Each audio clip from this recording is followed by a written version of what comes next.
Hachette Livre 2010.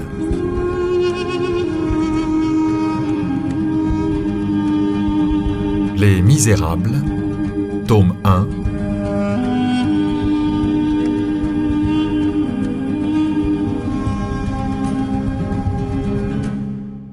Fantine. Chapitre 1.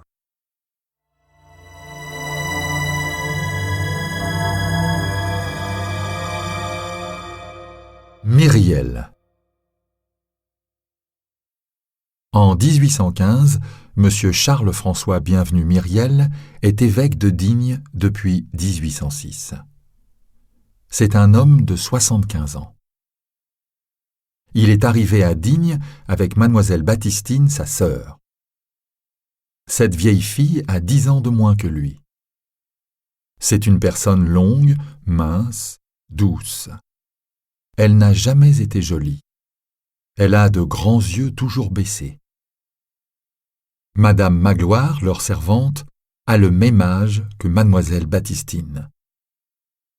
C'est une petite vieille, blanche, grasse, toujours en mouvement, qui respire mal. Pour un malade, pour un mourant, les familles n'ont pas besoin de demander M. Myriel. Il arrive de lui-même. Il sait s'asseoir et se taire de longues heures près de l'homme qui a perdu la femme qu'il aime, de la mère qui a perdu son enfant. Comme il sait le moment de se taire, il sait aussi le moment de parler. Croire est bon. Il le sait et à l'homme désespéré, il montre les étoiles. C'est une fête partout où il paraît. Il arrive et on l'aime. Il parle aux petits garçons et aux petites filles. Il sourit aux mères. Il va chez les pauvres tant qu'il a de l'argent. Quand il n'en a plus, il va chez les riches. Il leur prend tout ce qu'ils peuvent donner. Les uns viennent chercher ce que les autres ont laissé. L'évêque est le père de tous les malheureux. De grosses sommes passent par ses mains. Tout est donné avant d'être reçu. C'est comme de l'eau sur une terre sèche. De tous les biens de sa famille, il reste à l'évêque 6 couteaux, fourchettes, cuillères, assiettes et 2 chandeliers d'argent. Madame Magloire les regarde briller tous les jours avec plaisir sur la grosse nappe blanche. Pour montrer l'évêque de Digne tel qu'il est, ajoutons qu'il lui arrive souvent de dire « Cela me gênerait de ne plus manger dans de l'argenterie. » La maison n'a pas une porte qui ferme à clé. La porte de la salle à manger, qui donne sur la place de l'église, était autrefois fermée. L'évêque a fait enlever la serrure et maintenant le premier passant venu peut entrer en poussant la porte. Le soir d'un jour de marche. Dans les premiers jours du mois d'octobre, 1 heure avant le coucher du soleil, un homme qui voyage à pied entre dans la petite ville de Digne. Les rares habitants qui se trouvent en ce moment à leur fenêtre ou devant la porte de leur maison regardent ce voyageur avec attention. Il est difficile de rencontrer passant à l'air plus misérable. C'est un homme fort, ni grand, ni petit. Il peut avoir 46 à 48 ans. Un chapeau cache en partie son visage brûlé par le soleil, le vent et la pluie. Sa chemise de grosse toile jaune laisse voir les grands poils de sa poitrine. Il a une cravate qui ressemble à une corde. Son pantalon de couleur bleue est usé blanc à un genou, troué à l'autre. Sa blouse est vieille, grise, usée elle aussi. Il porte un sac plein et tout neuf sur le dos. Il tient un gros bâton à la main. Les pieds sont sans bas dans de gros souliers. Sa barbe est longue. Personne ne le connaît. Ce n'est qu'un passant. D'où vient-il? Des bords de la mer peut-être, car il entre dans Digne par le sud. Cet homme a dû marcher tout le jour. Il paraît très fatigué. Des femmes l'ont vu s'arrêter sous les arbres de la rue Gassendi et boire. Il a bien soif, car il boit encore 200 pas plus loin. Attention! Ce soir-là, monsieur l'évêque de Digne, après sa promenade en ville, est resté assez tard dans sa chambre. Il travaille encore à 8 heures, un gros livre sur les genoux, quand madame Magloire entre, comme d'habitude, pour prendre l'argenterie dans l'armoire près du lit. Un moment après, l'évêque sent que le dîner est prêt et que sa sœur l'attend peut-être. Il ferme son livre, se lève et entre dans la salle à manger. La salle à manger est une pièce longue avec porte sur la rue et fenêtre sur le jardin. Une lampe est sur la table. La table est près de la cheminée. Un assez bon feu est allumé. Les deux femmes parlent au moment où l'évêque entre. Madame Magloire a peur de cette porte d'entrée que l'on ne peut pas fermer. En allant faire quelques provisions pour le dîner, elle a entendu dire des choses. Un homme dangereux est arrivé en ville. Jacquin Labarre, l'hôtelier, n'a pas voulu le recevoir. Il tournait dans les rues à la tombée de la nuit. Sa figure était terrible. « Vraiment ?» dit l'évêque. Madame Magloire continue comme si elle n'entendait pas. Cette maison-ci n'est pas sûre. La porte ne ferme pas et Monseigneur a l'habitude de toujours dire d'entrer, même au milieu de la nuit. À ce moment, on frappe à la porte un coup assez fort. « Entrez !» dit l'évêque. Chapitre 2.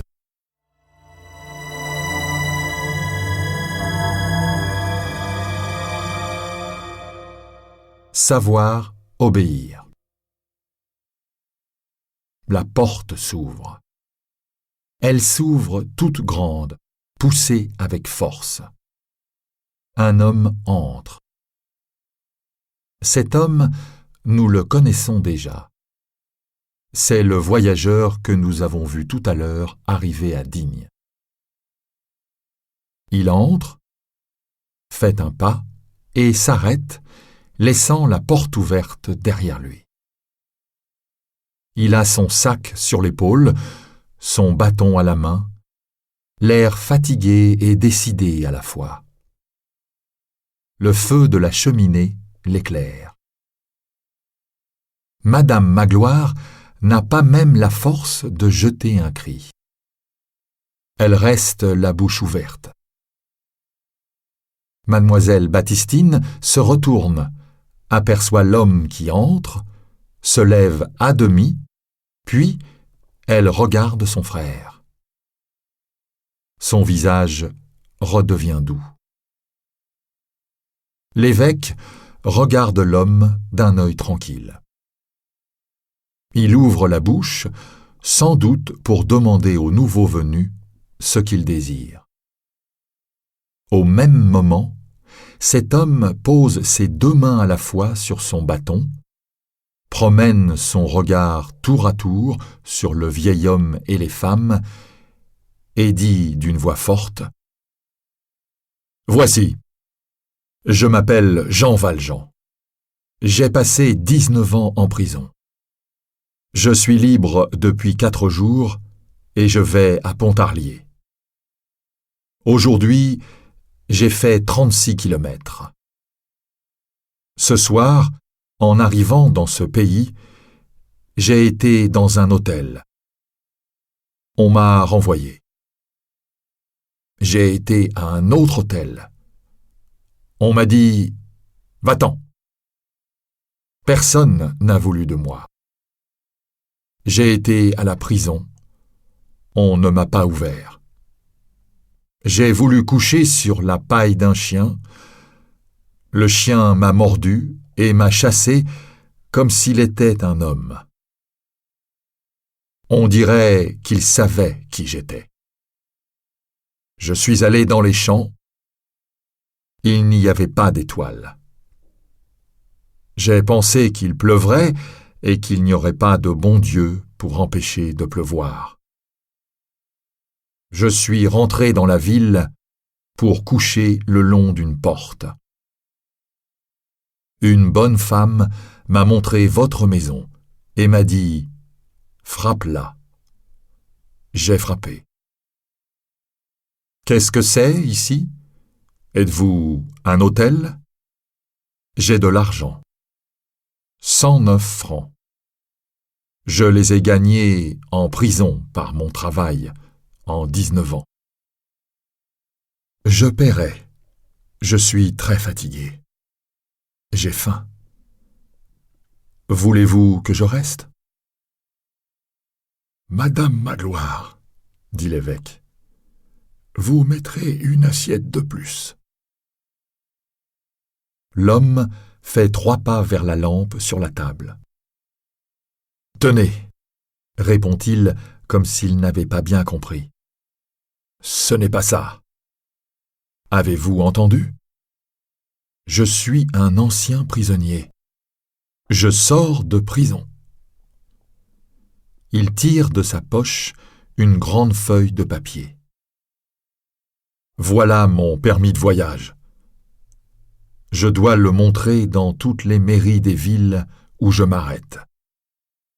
Cela sert à me faire chasser de partout où je vais. Voulez-vous lire ? Tenez, voilà ce qui est écrit.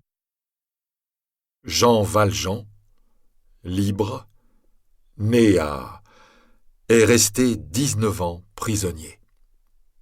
5 ans pour vol. 14 ans pour avoir essayé de se sauver 4 fois. Cet homme est très dangereux. Voilà.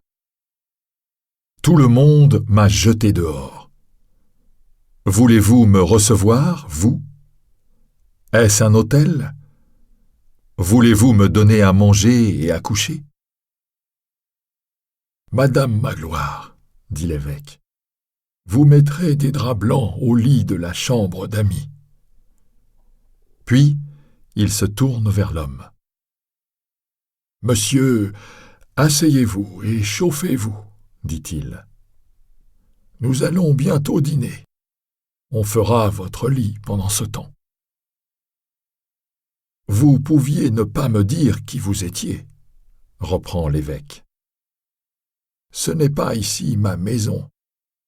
C'est la maison de Jésus-Christ. Cette porte ne demande pas à celui qui entre s'il a un nom, mais s'il a un malheur. Vous souffrez. Vous avez faim et soif. Soyez le bienvenu. Et ne me remerciez pas, ne me dites pas que je vous reçois chez moi. Je vous le dis à vous qui passez, vous êtes ici chez vous plus que moi-même. Tout ce qui est ici est à vous. Qu'ai-je besoin de savoir votre nom ? D'ailleurs, vous en avez un que je savais déjà. Vrai? Vous saviez comment je m'appelle? Oui, Répond l'évêque. vous vous appelez mon frère. Pendant qu'il parle, Madame Magloire a servi le souper. Une soupe faite avec de l'eau, de l'huile, du pain et du sel. Un morceau de viande de mouton, un fromage frais, des fruits et un gros pain noir. Elle a ajouté d'elle-même une bouteille de vin vieux. Le visage de l'évêque devient tout à coup gai. « À table !» dit-il. Comme il en a l'habitude avec un étranger, il fait asseoir l'homme à sa droite. Mademoiselle Baptistine prend place à sa gauche. L'évêque dit une prière, puis sert lui-même la soupe, comme il le fait chaque jour. L'homme se met à manger. Tout à coup, l'évêque s'écrie « Mais il me semble qu'il manque quelque chose sur cette table. » Madame Magloire comprend.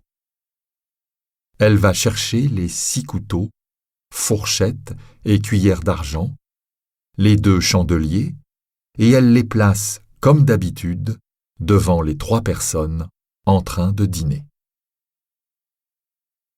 L'homme s'endort tout habillé. Après avoir dit bonsoir à sa sœur, Monseigneur Myriel prend sur la table un des chandeliers d'argent, remet l'autre à l'homme et lui dit « Monsieur, je vais vous conduire à votre chambre. » L'homme le suit. Au moment où il traverse la chambre de l'évêque, Madame Magloire range l'argenterie dans l'armoire près du lit. C'est la dernière chose qu'elle fait chaque soir avant d'aller se coucher. L'évêque fait entrer l'homme. Il pose le chandelier sur une petite table. Un lit frais et blanc attend. « Allons, dit-il. passez une bonne nuit. Demain matin, avant de partir, vous boirez une tasse de lait tout chaud. »« Merci, monsieur, répond l'homme.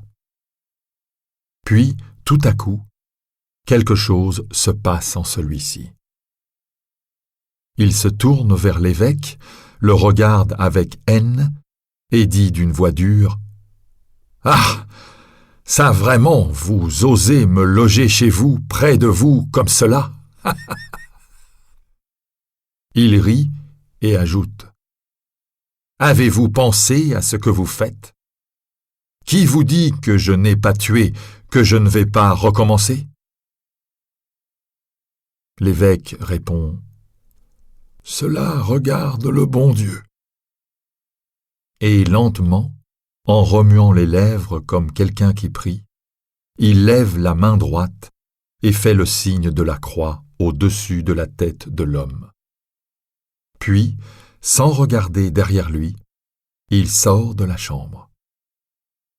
Un moment après, il est dans son jardin, marchant, rêvant, priant, l'âme et la pensée tout à ces grandes choses que Dieu montre la nuit aux yeux qui restent ouverts. L'homme, lui, est très fatigué. Il n'a même pas la force d'entrer dans les bons draps blancs. Il éteint la lampe et se laisse tomber tout habillé sur le lit, où il s'endort tout de suite profondément. Minuit sonne quand l'évêque rentre de son jardin dans sa chambre. Quelques minutes après, tout dort dans la petite maison. Qui est Jean Valjean? Tout jeune, Jean Valjean a perdu sa mère et son père. Sa mère est morte d'une fièvre mal soignée. Son père s'est tué en tombant d'un arbre. Il est resté seulement à Jean Valjean une sœur plus âgée que lui, avec ses enfants. Cette sœur élève Jean Valjean. À la mort de son mari, Jean le remplace. Il a alors 24 ans et les enfants de sa sœur ont de 8 à 1 an. Il gagne quelque argent à couper des arbres, puis comme moissonneur. Sa sœur travaille de son côté, mais que faire avec 7 petits-enfants? Le malheur vient sur eux. Un hiver plus froid que les autres, Jean reste sans travail. La famille n'a pas de pain et il y a 7 enfants. Un dimanche soir, Maubert Isabeau, boulanger sur la place de l'église à Faverolles, va se coucher quand il entend en bas un coup dans la vitre de sa boutique. Il arrive à temps pour voir un bras passer à travers un trou fait d'un coup de poing. Le bras prend un pain et l'emporte. Isabeau sort vite et arrête le voleur. Celui-ci a jeté le pain, mais il a encore le bras en sang. C'est Jean Valjean. Cela se passe en 1793. Jean Valjean est condamné à 5 ans de prison. Le 22 avril 1796, une grande chaîne est formée. Jean Valjean fait partie de cette chaîne. Il est assis à terre comme tous les autres. Il paraît ne rien comprendre à ce qui lui arrive. Pendant qu'on attache la chaîne à grands coups de marteau derrière sa tête, il pleure et ne sait que répéter « Je suis un ouvrier de Faverolles ». Jean Valjean part pour Toulon. Il y arrive après un voyage de 27 jours, la chaîne au cou. À Toulon, il est habillé d'une veste rouge. Tout s'efface de ce qui a été sa vie jusqu'à son nom. Il n'est même plus Jean Valjean. Il est le numéro 24 601. Que devient la sœur? Que deviennent les 7 enfants? Que s'est-il passé dans cette âme? Jean Valjean commence par se juger lui-même. Ce pain qu'il a volé, il pouvait le demander ou attendre. On peut souffrir longtemps et beaucoup sans mourir, mais il est rare qu'on meure de faim. Il a eu tort et il reconnaît sa faute. Puis, il se demande s'il est le seul qui ait tort dans cette triste histoire. N'est-ce pas une chose mauvaise que lui, travailleur, ait manqué de travail, manqué de pain? Après la faute, la punition n'a-t-elle pas été trop forte? Les hommes lui ont fait du mal. Ils l'ont touché seulement pour le blesser. Jean Valjean croit que la vie est une guerre et que dans cette guerre, il a perdu. Cela est triste à dire. Après avoir jugé les hommes qui ont fait son malheur, il juge celui qui a fait les hommes. Il le condamne aussi. Nous ne devons pas oublier d'écrire qu'il est le plus fort de tous les prisonniers. Il lève et peut porter de très grands poids. Ses camarades entre eux l'appellent Jean le Cric. Il est aussi adroit qu'il est fort. Passer d'un étage à un autre comme un chat est aussi pour lui un jeu. Il n'a besoin pour monter que d'un coin de mur, de ses mains, de ses pieds, de ses coudes et de ses genoux. Jean Valjean, à sa sortie de prison, n'est plus le jeune homme qui pleurait. Il peut maintenant faire le mal pour le plaisir de rendre celui qu'on lui a fait. il peut surtout le faire par haine de toute loi et de tout être vivant, même contre les bons et les justes s'il y en a. Jean Valjean, c'est vrai, est un homme très dangereux. Le pardon. Le lendemain, au soleil levant, Monseigneur Myriel se promène dans son jardin. Madame Magloire court vers lui.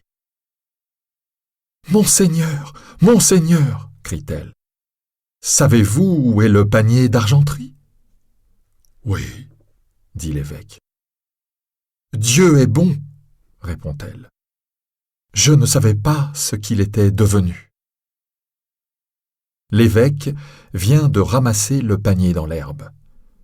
Il le présente à Madame Magloire.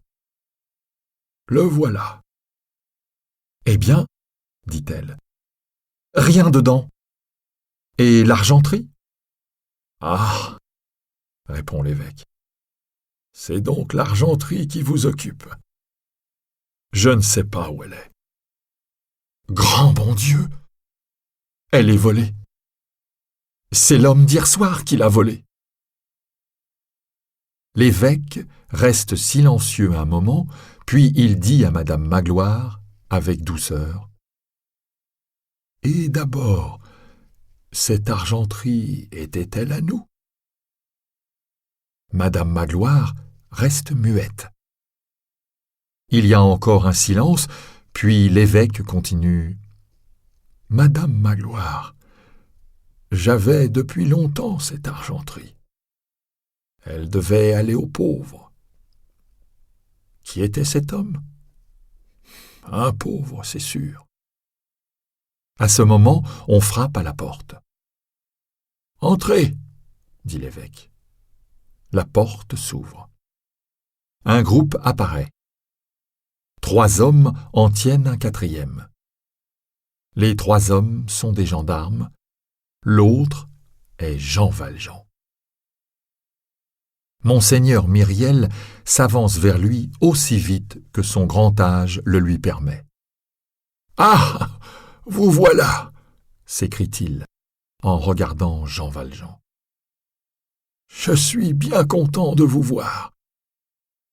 Eh bien, mais je vous ai donné les chandeliers aussi, qui sont en argent comme le reste et qui valent aussi 200 francs. Pourquoi ne les avez-vous pas emportés avec les cuillères et les fourchettes ?» Jean Valjean regarde l'évêque sans comprendre. « Monseigneur, » dit le chef des gendarmes, « ce que cet homme dit est donc vrai ?